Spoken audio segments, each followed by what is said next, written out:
welcome to my review of Aquaman, the latest movie in the DC Cinematic Universe, directed by James Wan, and starring Jason Momoa, Amber Heard, and Willem Dafoe.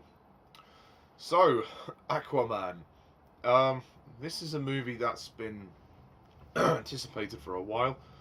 We saw Jason Momoa as Aquaman in the film Justice League. I've done a review of that if you want to see that. But Aquaman essentially tells the story of Arthur Curry, known as the Aquaman, who is essentially a half-breed. His father is a human, his mother is somebody from Atlantis, and they fell in love and had him. And basically, his brother from another father is basically he's ruling Atlantis, and he plans to destroy the human world because he's heard of how his brother is a half-breed and is entitled to the throne. So he's kind of up in arms about it. So he's declaring a war on the surface world, as well as trying to take over Atlantis on his own. And his name is Orm. So Arthur has to journey with this princess known as Mira. They have to go and find this trident, which the first ruler of Atlantis had. They have to go and find the trident in order to stop Orm and his army from destroying the world. That's basically what you've got going on in Aquaman. And there's also another subplot. There's this other guy whose name escapes me. His father was killed. This pirate. His father was killed.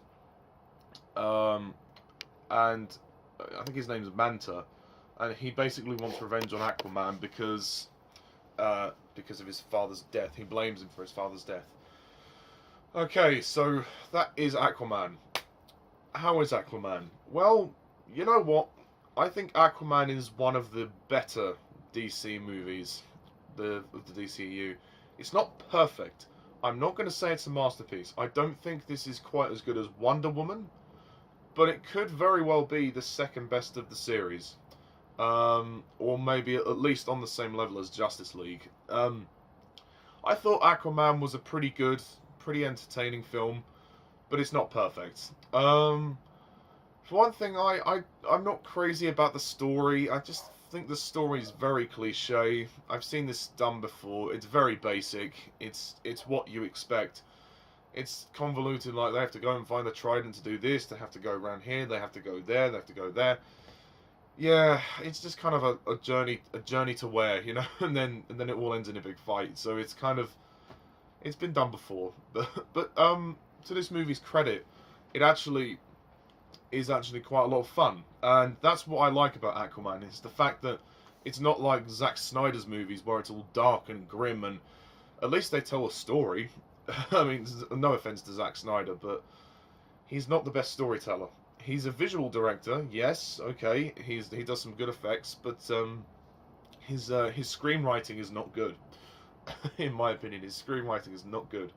This movie is written competently, even though the story is slightly uninventive. But I can't deny I had fun with this movie. There's a lot of action sequences. The action is impressive, for one thing, and a lot of it takes place underwater. So yes, they use a lot of green screen effects, but there is an action sequence on land where they're in the town of Sicily, and the soldiers and Manta have come after Arthur and the princess, and they're fighting on the rooftops. That was pretty fun. This movie is essentially more comedic. Well, it tries to be anyway. It's more light-hearted than Man of Steel, Batman vs Superman, Suicide Squad, even more than Wonder Woman. It's probably the most light DC movie that we've got. It doesn't go Marvel on us. It doesn't like throw comedy left, right, and center, but they do have some occasional quips. Couple of which land, but not all of them. The comedy is not great in this movie. I have to be honest. And regarding the look of the movie, it's sort of puzzling because Atlantis, at first you think, oh wow, that looks kind of cool, but then when you get to the main city, it's all like it's all futuristic. What? So essentially, the look of Atlantis is a blend of Avatar meets Pacific Rim meets Valerian. It's really weird. And some of the creatures as well do remind me of Pacific Rim, like Guillermo del Toro. I certainly saw some influences there. But I mean, and the CGI is pretty good for the most part, and I like the kind of reverb effect that they do with the voices of the actors when they're underwater. That's really cool, actually. It was a nice way to distinct from the surface world and underneath in the in Atlantis. That was pretty cool. I thought that was impressive. It made it easier to distinguish the worlds, so that was nice. But this movie doesn't really have much of a story. It's just kind of what I explained earlier. There's a lot of action, which is really good. The final battle is spectacular. It's what you expect it to be. King Orm, the villain's a joke. The villain's nothing. He's just there, you know. He's just, oh, I just want to take the throne, you know. My bastard brother, you know, he wants to take the throne, but I want to take it. It's, you know, come on, man. You gotta give us more of a story, you know. You gotta try and make something, try and write something that's a bit more fresh. It's just not fresh, really. That's the issue. But, you know, I did enjoy this movie. I thought it was fun. The cast are pretty good. Jason Momoa as Arthur, or Aquaman. He's pretty cool. There are some cheesy lines in this film. I mean, just in terms of the whole script, some of the dialogue is preachy. You might think that's a bit strange thing to say, but it's not, because every like 2 minutes they're talking about, oh, how we've got to stop Orm, you've got to take your throne, you've got to accept your destiny, you've got to do this. Oh, the king has returned, the king has arisen. I am Aquaman. You know, it's like, come on, you know. I get it. You don't need to ram it down my throat. I do understand what you're trying to do. But yeah, Amber Heard plays Mira, the princess who is betrothed to Orm. Although in the end, of course, she ends up going with Arthur for obvious reasons. I mean, Amber Heard is fucking hot in this film. She's really hot. She kind of dresses like Poison Ivy. Like, her costume is all green and she has the red hair. She did look very strikingly like Poison Ivy from Batman. But she's pretty good in this film, and her chemistry with Arthur is quite cool. I think that she's another one of those sort of tough girls. You know, she's not a princess who gets captured all the time, which is good. Thank God. You know, we've had enough of those to last a lifetime. So yeah, and you know, it's just a bonus that she's really hot. She's just so hot. Very stunning looking girl, but a good actress too. She did act a good job. Willem Dafoe. I didn't even know he was in this movie until I saw it as Volko. He's like the mentor character who trains Arthur when he's younger. He's good. He's a good character.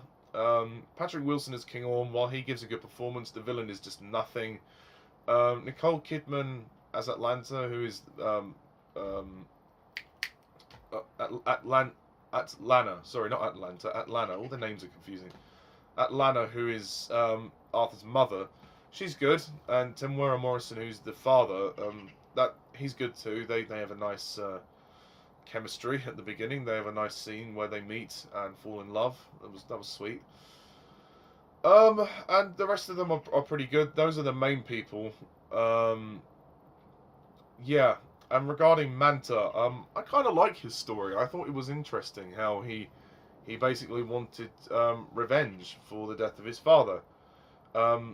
Which was cool. In a way, I was curious because I thought, oh, okay, this might make Aquaman slightly unlikable. But obviously the characters were pirates, so he was just trying to you know, give them a taste of their own medicine. But it actually made the plot kind of interesting. The fact that we had this side character who was on a personal quest, and he was actually asked by King Orm to kill Arthur. and he says, "I'll reward you," and he says, "I don't want your money. The reward will be killing him." So that was interesting. I like that, and their rivalry is good. Although Manta is kind of disposed of like sort of 3/4 of the way through. He's kind of like, there's a big fight sequence. He has this armor on, and he can shoot lasers out of the helmet, and Aquaman ends up throwing him into the sea, and then we don't really see him again. Okay, that was a bit strange. Did he die? I don't know, but I didn't really like the soundtrack of this movie. It didn't really fit. You know, I wanted something that reflected more the kind of the wonder of the world and the amazement of Atlantis. As I said, the look of Atlantis is puzzling. The movie is a bit long. I think it's 2 hours 23 minutes. It was a bit of a stretch. It could have been shortened a bit. There was sections in the middle where it did sort of drag. It sort of slowed down a bit. But yeah, I think James Wan directed it quite well, and I was entertained by it. I thought it was fun. It's not as good as Wonder Woman, because Wonder Woman had emotional power to it. Not that this doesn't have emotion, but I felt Wonder Woman a lot more, and Wonder Woman just surprised me a lot more. Wonder Woman was amazing. It was a masterpiece. This is not quite at that level, but I think there's enough in here to go, it's good. The action is entertaining, it's fun. There's a great sense of fun to be had. You can enjoy all the underwater sequences, they're really good. There's not too much exposition as well, which is good. There's an interesting personal quest. It all makes for an entertaining package, but it's quite heavily flawed. The more I think about it now, the more I actually like it. So I am going to close off by rating Aquaman an 8 out of 10.